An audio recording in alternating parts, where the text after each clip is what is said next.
ನಾನು 5ನೇ ತರಗತಿಯಲ್ಲಿ ಓದುತ್ತಿದ್ದೇನೆ. ಕಲ್ಲಬೇಡ ಕೊಲ್ಲಬೇಡ, ಉಸಿಯ ನುಡಿಯಲು ಬೇಡ, ಮುನಿಯಲು ಬೇಡ, ಅನ್ಯರಿಗೆ ಅಸಹ್ಯ ಪಡಬೇಡ, ತನ್ನ ಬಣ್ಣಿಸಬೇಡ, ಇದಿರ ಅಳಿಯಲು ಬೇಡ. ಇದೇ ಅಂತರಂಗ ಶುದ್ಧಿ, ಇದೇ ಬಹಿರಂಗ ಶುದ್ಧಿ, ಇದೇ ನಮ್ಮ ಕೂಡಲ ಸಂಗಮ ದೇವರಣಿಸುವ ಬಸವಣ್ಣ.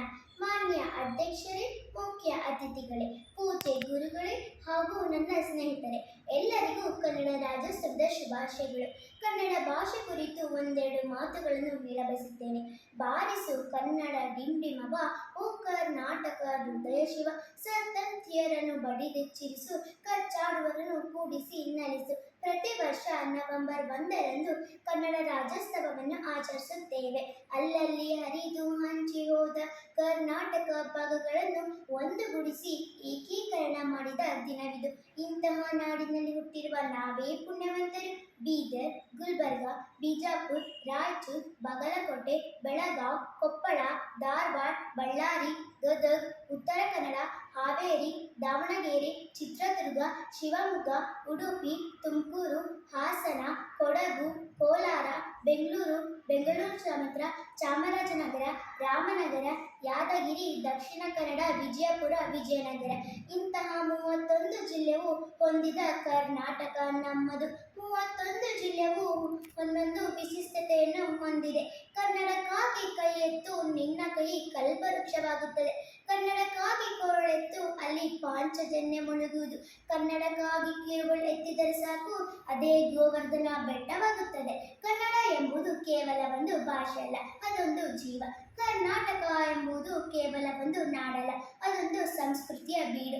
ಕರ್ನಾಟಕದಲ್ಲಿ ಇರುವುದು ಕೇವಲ ಮಣ್ಣಲ್ಲ, ಅದೊಂದು ಹೊನ್ನು. ಕರ್ನಾಟಕದಲ್ಲಿ ಹರಿಯುವುದು ಕೇವಲ ನದಿಗಳಲ್ಲ, ಅವು ಪ್ರತಿಯೊಬ್ಬ ಕನ್ನಡಿಗನ ಜೀವ. ಹೀಗೆ ಕನ್ನಡದ ಬಗ್ಗೆ ಹಲವಾರು ಕವಿಗಳು ತಮ್ಮದೇ ಆದಂಥ ರೀತಿಯಲ್ಲಿ ವರ್ಣಿಸುತ್ತಾರೆ. ಎಲ್ಲಾದರೂ ಇರು, ಎಂತಾದರೂ ಇರು, ಎಂದೆಂದಿಗೂ ನೀ ಕನ್ನಡನಾಗಿರು. ಹೊತ್ತಿತೋ ಹೊತ್ತಿತೋ ಕನ್ನಡದ ದೀಪ, ಮುಗಿಯಿತೋ ಮುಗಿಯಿತೋ ಶತಮಾನಗಳ ಶಾಪ. ಕನ್ನಡ ನುಡಿಯೇ ನೀನೆಷ್ಟು ಚಂದ, ಕನ್ನಡ ನುಡಿಯೇ ನೀನೆಷ್ಟು ಚಂದ. ಎಲ್ಲಾದರೂ ಇರು, ಎಂತಾದರೂ ಇರು, ಎಂದೆಂದಿಗೂ ನೀ ಕನ್ನಡನಾಗಿರು. ಜೈ ಭಾರತ ಜನನಿಯ ತನುಜಾತೆ, ಜಯ ಹೇ ಕರ್ನಾಟಕ ಮಾತೆ, ಜಯ ಸುಂದರ ನದಿವನಗಳ ನಾಡೆ, ಜಯ ಹೇ ರಸ ಋಷಿಗಳ ಬೀಡೆ.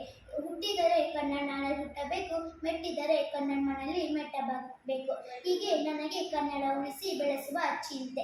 ಬಡತನಕ್ಕೆ ಒಮ್ಮುವ ಚಿಂತೆ, ಉಣಲಾದರೆ ಉಡುವ ಚಿಂತೆ, ಉಡಲಾದರೆ ಇಡುವ ಚಿಂತೆ, ಇಡಲಾದರೆ ಹೆಂಡಿರ ಚಿಂತೆ, ಹೆಂಡಿರಾದರೆ ಮಕ್ಕಳ ಚಿಂತೆ, ಮಕ್ಕಳಾದರೆ ಬದುಕಿನ ಚಿಂತೆ, ಬದುಕಾದರೆ ಕೇಡಿನ ಚಿಂತೆ. ಇಂತಿ ಹಲವು ಚಿಂತೆಯಲ್ಲಿ ಇಬ್ಬವರನ್ನು ಕಂಡ, ಶಿವನ ಚಿಂತೆಯಲ್ಲಿದ್ದರೊಬ್ಬರನ್ನು ಕಾಣದ ಅಂಬಿಗರ ಚೌಡೆಯ ನಿಜ ಶರಣ. ಹೀಗೆ ನನಗೆ ಕನ್ನಡ ಉಳಿಸಿ ಬೆಳೆಸುವ ಚಿಂತೆ. ಕನ್ನಡ ಎಂಬುದು ಕೇವಲ ಒಂದು ಭಾಷೆ ಅಲ್ಲ, ಅದೊಂದು ಸಂಸ್ಕೃತಿಯ ಬೀಡು. ನಾನು ಕನ್ನಡದ ಬಗ್ಗೆ ಒಂದು ಕತೆ ಹೇಳುತ್ತೇನೆ. Kuvempu, the Ra Bendre, Shivaram Karanth, Masti Venkatesh Iyengar, ವಿಕ್ರು Gokak, you are Ananthamurthy, Girish Karnad, Chandrashekhar Kambar ಇವರೆಲ್ಲ ಒಂದು ದಿನ ದಾರಿಯಲ್ಲಿ ನಡ್ಕೊಂತ ಹೋಗ್ತಾ ಇರ್ತಾರೆ. ಆಗ ದ ರಾ ಬೇಂದ್ರೆ ಅವರನ್ನು ಕೇಳ್ತಾರೆ, ಸರ್ ಕನ್ನಡದ ಬಗ್ಗೆ ಅಭಿಪ್ರಾಯ ಏನು ಅಂತ ಕೇಳ್ತಾರೆ. ಆಗ ದ ರಾ ಬೇಂದ್ರೆ ಅವರು ಹೇಳ್ತಾರೆ, ದೇಹದ ಕಣ ಕಣದಲ್ಲೂ ಕೂಡ ಕನ್ನಡ ತುಂಬಿದೆ, ಅಡಿಯಿಂದ ಮುಡಿಯವರೆಗೂ ಕನ್ನಡ ಭಾಷೆಯೇ ತುಂಬಿದೆ ಅಂತ ಹೇಳ್ತಾರೆ. ಆಗ ಆ ವ್ಯಕ್ತಿ ಕೇಳ್ತಾನೆ, ಇದು ಹೇಗೆ ಸರ್ ಅಂತ ಕೇಳ್ತಾರೆ. ಆಗ ದ ರಾ ಬೇಂದ್ರೆ ಅವರು ಹೇಳ್ತಾರೆ, ಕೂದಲು ಇದು ಯಾವ ಅಕ್ಷರ ಕ, ಕಣ್ಣು ಇದು ಯಾವ ಅಕ್ಷರ ಕ, ಕಿವಿ ಇದು ಯಾವ ಅಕ್ಷರ ಕ, ಕಪಾಳ ಇದು ಯಾವ ಅಕ್ಷರ ಕ, ಕೆನ್ನೆ ಇದು ಯಾವ ಅಕ್ಷರ ಕ, ಕುತ್ತಿಗೆ ಇದು ಯಾವ ಅಕ್ಷರ ಕ, ಕಟಿ ಇದು ಯಾವ ಅಕ್ಷರ ಕ, ಕಾಲು ಇದು ಯಾವ ಅಕ್ಷರ ಕ, ಕುರ್ತ ಇದು ಯಾವ ಅಕ್ಷರ ಕ, ಕಚ್ಚೆ ಪಂಜೆ ಇದು ಯಾವ ಅಕ್ಷರ ಕ, ಕೋಲು ಇದು ಯಾವ ಅಕ್ಷರ ಕ, ಕನ್ನಡಕ ಇದು ಯಾವ ಅಕ್ಷರ ಕ. ಹೀಗೆ ಅಡಿಯಿಂದ ಮುಡಿಯವರೆಗೂ ಕನ್ನಡ ಭಾಷೆ ತುಂಬಿದೆ. ಕಲಿಯೋಕೆ ಕೋಟಿ ಭಾಷೆ, ಆಡೋಕೆ ಬಂದೇ ಭಾಷೆ, ಕನ್ನಡ ಕನ್ನಡ ಕನ್ನಡ. ಅಕ್ಕಿ ಅನ್ನವದೇ ಚಂದ, ಸಾಲ ಮಣ್ಣವದೇ ಚಂದ, ಹಾಲು ಗಿಣ್ಣವದೇ ಚಂದ, ನನಗೆ ಕನ್ನಡ ಭಾಷೆ ಚಂದ. ಕನ್ನಡ ಉಳಿಸಿ, ಕನ್ನಡ ಬೆಳೆಸಿ, ಕನ್ನಡವನ್ನೇ ಬೆಳೆಸಿ.